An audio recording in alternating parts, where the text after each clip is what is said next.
I want you to be the voice, not the echo. In this crazy, busy world with distractions everywhere, it is so easy to be drowned out by everything, but I'm going to show you right now how science shows us the best way to keep everyone's attention and help them to remember everything, or at least I should say, the most important things that you ever said, and it doesn't matter if you're a novice. This is going to help you speed light years ahead of everyone else and how you do it. Let me show you exactly how to do that.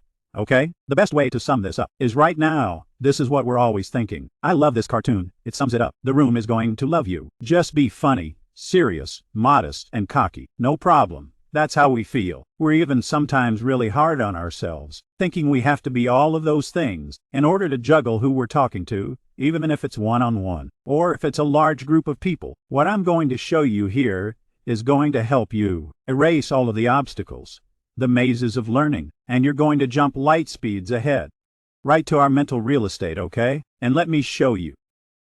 It just so happens that memories are shockingly unreliable. Okay, you might have known that, I don't know. But they are very unreliable. I like this definition of a bad memory. It is what is most responsible for the good old days. Do you know somebody who always talks about the good old days? But you remember back then, you were with them, and they were complaining then about the problems they were having. You realize that, maybe even yourself, you thought about a really nice time, and you thought everything was perfect. But then you might have found out, either some of your friends reminded you, or you read something in a diary, whatever it may be, and you found out things actually weren't as perfect. Well, there's a reason for this, okay? A side note is, I've heard this. If you're trying to improve your memory, lend someone money. Why is there some truth to this? Because it creates an emotional peak, okay? We're going to get into that in a moment. But that is a nice little snapshot of how our memory really works. It only remembers big moments, and it really forgets details quickly, okay? Here's why. Memory is not a camera. It's not like a snapshot, and it stores data somewhere in a location. Memory is more of an activity than it is a place. So, any given memory is deconstructed and distributed in different parts of the brain. Then, for the memory to be recalled, it gets reconstructed from the individual fragment and put back together. How could this cause some problem? Well, Nobel Prize-winning psychologist Dan Kahneman and his colleague, they've shown that what we remember about the pleasurable quality of our past experiences is almost entirely determined by these two things. Now pay attention to these two things: how the experiences felt when they were at their peak, best or worst, and how they felt when they ended. This peak-to-end rule, Kahneman's, is what we use to summarize the experience, and when we rely on that summary later to remind ourselves of how the experience felt. So what we're saying here is, when we go to reconstruct a memory, all we mostly remember is at the peak of what happened, the best or worst of what happened at that time, and we remember the very end. It's the quickest thing we can recall of the entire memory. When we go to reconstruct it, that isn't always accurate or reliable, is it? No.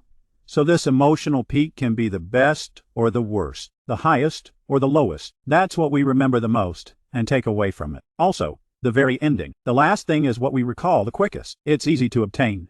It's the last thing we can pull the memory. I've seen people give speeches that were actually not really that great, but they just were able to put one moment in the speech that had an emotional peak for everybody in a good way. Or, I've seen another speech that had an emotional peak, and it was sort of in a fearful way.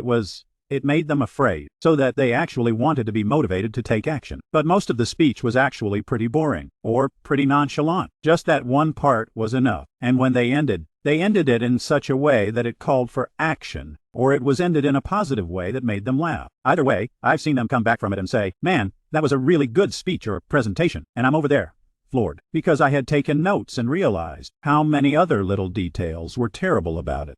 But just because they hit those two things, everyone thought it was great. They went away thinking how wonderful it was, and they remembered it. Even months later, they remembered that. Well, I'm going to show you how to hit these two things. I want you to also put quality in, but I'm telling you that if you just hit these two things, you'll drastically improve. Okay? Now, you might think, well, duration must have been in that study, right? How long it was, because it's a big factor. Right, if it is long or short, that can make it boring or not. Now, I always say, lean on the side of simplicity. You'll learn that later in the course about how rarely does anyone ever complained about simplicity and lesser timing. But I just want you to know that in that study with Kahneman, it was crazy because the emotional peak in the ending was all that mattered. The actual duration and timing didn't matter in the people's experience. They tested them on doing a colonoscopy. It ranged from 4 minutes to 69 minutes. Depending on the different ones they did this for, they found that timing didn't even matter. That's a drastic difference. Something that could take 4 minutes they did in 69 minutes, but yet that didn't matter. What mattered was the peaks. Was there really a lot of discomfort? Or was it just that there was actually just kind of some discomfort the whole time, but they made them laugh, and they made a great emotion on them? Or the doctor told them how healthy they were, and to feel good about themselves. And also, at the very ending, if the pain was lessened, and they gave them some candy or whatever it may be, made them laugh or made it a lot more comfortable on them, then they walked away just remembering that. You can't help but sometimes think about a mother who had her child and went through this terrible experience. But at the very end, she has her baby. And sure enough, sometime later she might actually go have another one, as if she forgot all of the terrible things and remembered the high emotional peak of when they handed her that baby. How wonderful that was, and how it was a great ending, because that's the result. She has her baby. Amazing how we work. But those are the things that we remember. So what can we take away from this? Well, for our speeches and presentation, we need to pique everyone's emotion. Get the biggest, most important thing you want to do. Don't try to do a lot at once. Just pick the most high-impact thing that's going to really, really move us. And that's the thing we're going to take away from the entire presentation. And then end with a bang. End with something great that you really want. Something that really you want to come out of this, because that's what we're going to remember the most out of this entire presentation. Now, let me show you a quick shortcut to do this. There are many ways throughout this course. I'm going to show you how to do this, but I just want to whet your appetite and give you one quick solution that you can use right out the gate, right now, as a kind of a universal template that I've used. So many times that has helped me to skyrocket. It almost works every time. Everybody just loves it. The reason I say almost is because sometimes it might not apply to the occasion. You be the judge. But I just want you to know that every occasion I've ever applied it to, it's worked so great. Let me show you. It's crazy easy. I'm going to give you a downloadable resource that you can follow, okay? But basically, the idea is nostalgia. We're all very nostalgic people.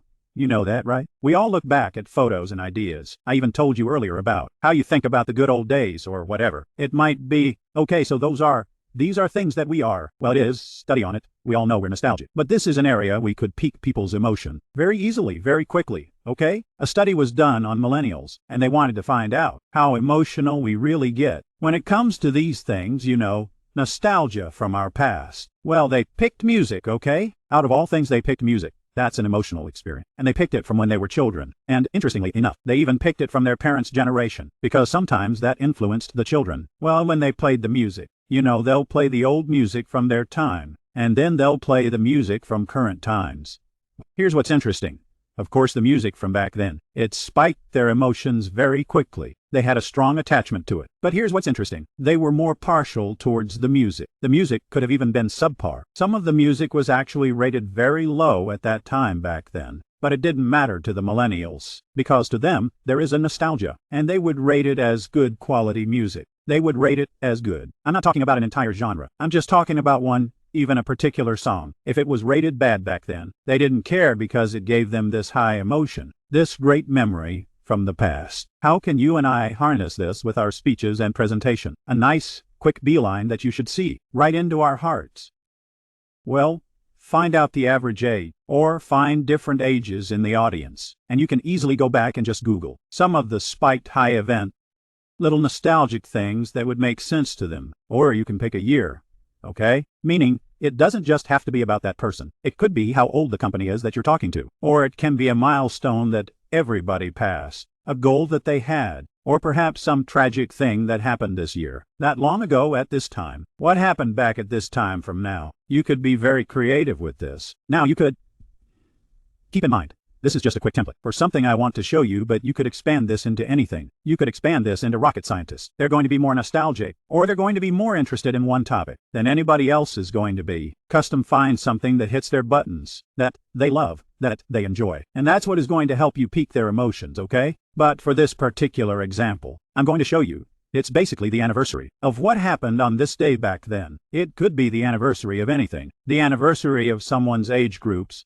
It could be the anniversary of how long a couple have been together. It could be the anniversary of a company. Like I said, a milestone. Or some type of how long they've been in business. Anything of what happened back then on this day, okay? I've done this. It works so amazing. Let me give you a concrete example. I did one for 1982. There was something that happened important to these people in 1982, this group, and I did a take me back. That's what I like to call it. Now here's the website links. You don't need to write them down. I'm going to let you download this resource. This is the resource I'm going to show you. And you could use these quick 3 websites. And you can use Google, of course. I'm just going to give you 3 websites I used really fast and was an example of 1982.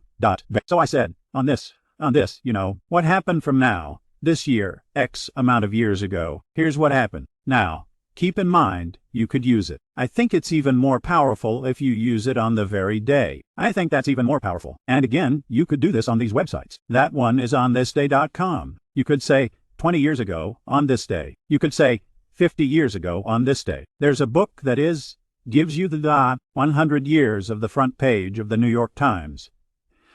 I have that later on in the course. I'll show you how to do that as well. But it's simple. It's just a book. You just look through the calendar, find that day from that long ago, and see if there's anything interesting. People love that, you can say. On this day at this time, this is what happened. What a way to start a presentation. What a way to peak an emotional high. And you can even close with this, okay? But in this situation, for the 1982, I couldn't find anything that was amazing on that particular day. It'll happen. So instead, you could just zoom out into the month. In this situation, I couldn't even zoom out into the month. What did I do? I just picked the year 1982. That's easy.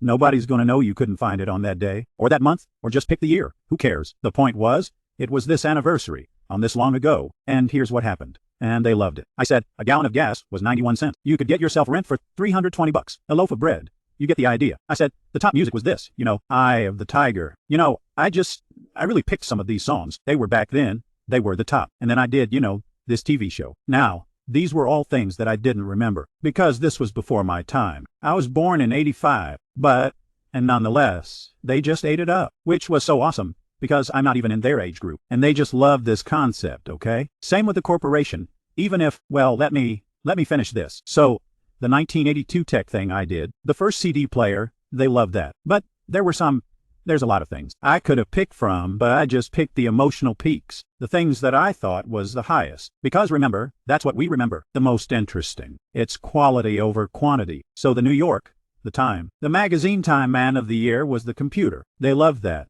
But here's what they really love. The first smiley emoji was used in email in 1982, and it named the man who used it. But the first smiley emoji was sent. They thought that was awesome, because this particular group was just starting to use emojis. So it was just so great. I also knew that they liked Disney. So the fact that Epcot opened was great for them. If you don't know this information, as far as what I mean is, you don't know that they like it or don't. It's no problem because, again, just pick it based on the age, or pick it based on the genre. But here's what's also great. I'm not part of that genre, but I still thought it was cool and interesting. Why? Well, because we were actually, instead of looking at the anniversary of an age, we were looking at the anniversary of a corporation or company. When you do it that way, again, you can take yourself out of it. You don't even have to be nostalgic about it. You're more nostalgic about the fact that it has been around this long. And that's what was going on when this was first founded, or whatever it may be. When the event started, again, it could be when a goal was achieved. You could also use this.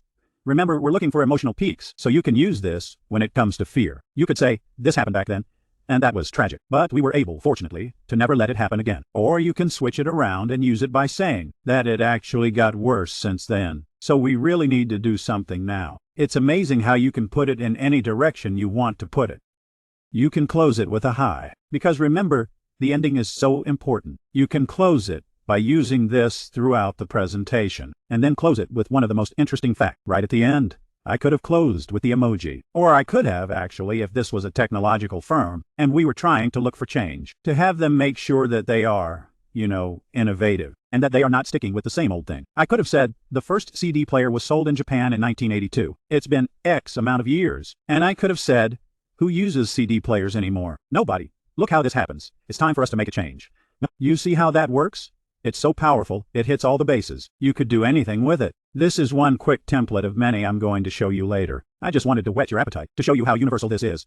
Okay, so let's do a recap. Insert an emotional high. Okay, at any point. You could do it at any point in the whole presentation. But remember, make it the thing that's going to hit us the most. Okay? Because that's what we're going to remember. Use something familiar, make it custom, a throwback or nostalgia. These are ideas I'm giving you. The whole point is, I'm trying to help you get this emotional high. You can make it something that's familiar with people. Because remember, the studies show that their emotions peaked when they're familiar with it. Or you can make it something that's custom to them. A throwback or a nostalgia to something they remember back then. If you have more information on them, great. If you don't, and you only just kind of have an idea of their age groups, fine, use that. The point is, with this method, you could use either way. You have a way to find something that's going to hit their emotional high, okay? And then finally, close with that bang. Make sure you close with something that you want them to get the most out of. Because remember, that's what they're going to remember the most out of your entire presentation or speech. Now, this is the way you could do it. This is awesome. But I want you to know, there's one secret powerful thing that does all of this, okay? And that's what I'm going to show you in the next lesson. Make sure that you watch it and find out, okay? And that is storytelling. Storytelling hits all of those bases. What I just did was, I took numbers, I took data, and told a story about it. All those were just random facts about 1982 that I turned around and made a story with the data and was able to hit all of those highs. Storytelling is everything, but I'm going to show you how to do it in a very concrete, actionable way. Make sure to move on. Let's look at the next lesson.